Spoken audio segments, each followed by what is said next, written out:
ಮನೆ ಊಟ, ಹಾಸಿಗೆ, ಪುಸ್ತಕಗಳನ್ನು ಪಡೆಯಲು ಜೈಲು ಅಧಿಕಾರಿಗಳಿಗೆ ನಿರ್ದೇಶನ ನೀಡುವಂತೆ ಕೋರಿ ರೇಣುಕಾಸ್ವಾಮಿ ಹತ್ಯೆ ಪ್ರಕರಣದ ಆರೋಪಿ ನಟ ದರ್ಶನ್ ತೂಗುದೀಪ್ ಸಲ್ಲಿಸಿರುವ ಅರ್ಜಿಗೆ ಆಕ್ಷೇಪಣೆಗಳಿದ್ರೆ ಸಲ್ಲಿಸುವಂತೆ ಕರ್ನಾಟಕ ಹೈಕೋರ್ಟ್ ರಾಜ್ಯ ಸರ್ಕಾರಕ್ಕೆ ಸೂಚಿಸಿದೆ. ನಟ ದರ್ಶನ್ ಮಾಡಿರುವಂತಹ ಮನವಿಯನ್ನ ಜೈಲು ನಿಯಮಗಳು ಅನುಸರಿಸುತ್ತಿವೆಯೇ? ಅರ್ಜಿದಾರರ ಮನವಿಯನ್ನ ಬೆಂಬಲಿಸುವ ಯಾವುದೇ ತೀರ್ಪುಗಳು ಮತ್ತು ಆರೋಪಿಗಳು ನೇರವಾಗಿ ಹೈಕೋರ್ಟ್ಗೆ ಹೋಗಬಹುದೇ ಎಂದು ಪರಿಶೀಲಿಸುವಂತೆ ಅರ್ಜಿದಾರರ ಪರ ವಕೀಲರು ಮತ್ತು ವಿಶೇಷ ಸರ್ಕಾರಿ ಅಭಿಯೋಜಕರನ್ನ ಕೋರಿದ ನ್ಯಾಯಮೂರ್ತಿ ಎಸ್.ಆರ್. ಕೃಷ್ಣಕುಮಾರ್ ಜುಲೈ 18ಕ್ಕೆ ವಿಚಾರಣೆಯನ್ನ ಮುಂದೂಡಿದ್ರು.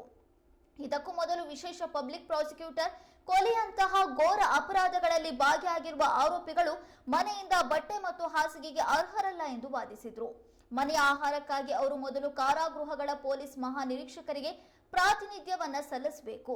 ಅದನ್ನ ಪರಿಗಣಿಸದಿದ್ದರೆ ಅವರು ಸೆಷನ್ ನ್ಯಾಯಾಲಯವನ್ನ ಸಂಪರ್ಕಿಸಬೇಕು ಎಂದು ವಾದಿಸಿದ್ರು. ಪರಪ್ಪನ ಅಗ್ರಹಾರದ ಕೇಂದ್ರ ಕಾರಾಗೃಹದಲ್ಲಿ ನೀಡ್ತಾ ಇರುವ ಆಹಾರ ಜೀರ್ಣವಾಗ್ತಾ ಇಲ್ಲ. ದೇಹದ ತೂಕ ಕಳೆದುಕೊಂಡು ವಾಂತಿ ಭೇದಿಯಾಗ್ತಾ ಇದೆ. ಇದಕ್ಕಾಗಿ ಮನೆ ಊಟಕ್ಕೆ ಅವಕಾಶ ನೀಡಬೇಕು ಎಂದು ದರ್ಶನ್ ಹೈಕೋರ್ಟ್ಗೆ ರಿಟ್ ಅರ್ಜಿ ಸಲ್ಲಿಸಿದ್ರು.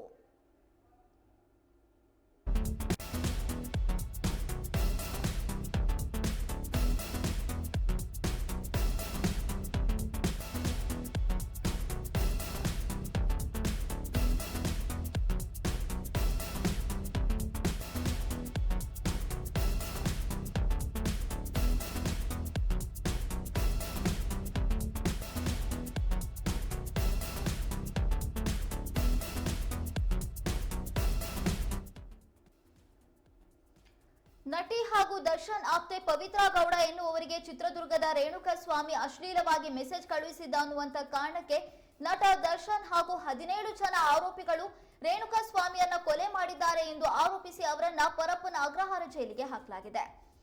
ಇದೀಗ ಪರಪ್ಪನ ಅಗ್ರಹಾರ ಜೈಲಿನಲ್ಲಿರುವಂತಹ ದರ್ಶನ್ಗೆ ಜೈಲಿನ ಊಟ ಸೇರ್ತಾ ಇಲ್ಲ.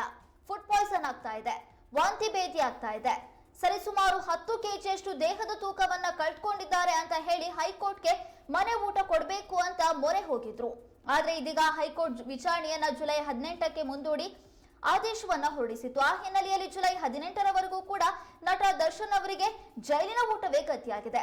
ಅದರ ಮಧ್ಯದಲ್ಲಿ ಇದೀಗ ಮನೆ ಊಟ, ಹಾಸಿಗೆ, ಪುಸ್ತಕಗಳನ್ನ ಪಡೆಯಲು ಜೈಲು ಅಧಿಕಾರಿಗಳಿಗೆ ನಿರ್ದೇಶನ ನೀಡುವಂತೆ ಕೋರಿ ರೇಣುಕಾಸ್ವಾಮಿ ಹತ್ಯೆ ಪ್ರಕರಣದ ಆರೋಪಿಯಾಗಿರುವಂತಹ ನಟ ದರ್ಶನ್ ತೂಗುದೀಪ್ ಸಲ್ಲಿಸಿರುವ ಅರ್ಜಿಗೆ ಆಕ್ಷೇಪಣೆಗಳಿದ್ರೆ ಸಲ್ಲಿಸುವಂತೆ ಕರ್ನಾಟಕ ಹೈಕೋರ್ಟ್ ರಾಜ್ಯ ಸರ್ಕಾರಕ್ಕೆ ಸೂಚನೆಯನ್ನ ನೀಡಿದೆ.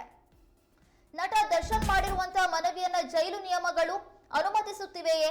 ಅರ್ಜಿದಾರರ ಮನವಿಯನ್ನ ಬೆಂಬಲಿಸುವ ಯಾವುದೇ ತೀರ್ಪುಗಳು ಮತ್ತು ಆರೋಪಿಗಳು ನೇರವಾಗಿ ಹೈಕೋರ್ಟ್ಗೆ ಹೋಗಬಹುದೇ ಅಂತ ಪರಿಶೀಲಿಸುವಂತೆ ಅರ್ಜಿದಾರರ ಪರ ವಕೀಲರು ಮತ್ತು ವಿಶೇಷ ಸರ್ಕಾರಿ ಅಭಿಯೋಜಕರನ್ನ ಕೋರಿದ ನ್ಯಾಯಮೂರ್ತಿ ಎಸ್.ಆರ್. ಕೃಷ್ಣಕುಮಾರ್ ಜುಲೈ 18ಕ್ಕೆ ವಿಚಾರಣೆಯನ್ನ ಮುಂದೂಡಿದ್ರು. ಇದಕ್ಕೂ ಮೊದಲು ವಿಶೇಷ ಪಬ್ಲಿಕ್ ಪ್ರಾಸಿಕ್ಯೂಟರ್ ಕೊಲೆಯಂತಹ ಘೋರ ಅಪರಾಧಗಳಲ್ಲಿ ಭಾಗಿಯಾಗಿರುವ ಆರೋಪಿಗಳು ಮನೆಯಿಂದ ಬಟ್ಟೆ ಮತ್ತು ಹಾಸಿಗೆಗೆ ಅರ್ಹರಲ್ಲ ಅಂತ ವಾದಿಸಿದ್ರು. ಮನೆಯ ಆಹಾರಕ್ಕಾಗಿ ಅವರು ಮೊದಲು ಕಾರಾಗೃಹಗಳ ಪೊಲೀಸ್ ಮಹಾನಿರೀಕ್ಷಕರಿಗೆ ಪ್ರಾತಿನಿಧ್ಯವನ್ನ ಸಲ್ಲಿಸಬೇಕು. ಅದನ್ನ ಪರಿಗಣಿಸದಿದ್ರೆ ಅವರು ಸೆಷನ್ ನ್ಯಾಯಾಲಯವನ್ನ ಸಂಪರ್ಕಿಸಬೇಕು ಎಂದು ವಾದವನ್ನ ಮಂಡಿಸಿದ್ರು. ಪರಪ್ಪನ ಅಗ್ರಹಾರದ ಕೇಂದ್ರ ಕಾರಾಗೃಹದಲ್ಲಿ ನೀಡ್ತಾ ಇರುವ ಆಹಾರ ಜೀರ್ಣವಾಗ್ತಾ ಇಲ್ಲ ಅಂತ ನಟ ದರ್ಶನ್ ಹೈಕೋರ್ಟ್ ಮೊರೆ ಹೋಗಿದ್ರು. ಅಲ್ಲಿಯೂ ಕೂಡ ಅವರಿಗೆ ನಿರಾಸೆಯಾಗಿದೆ.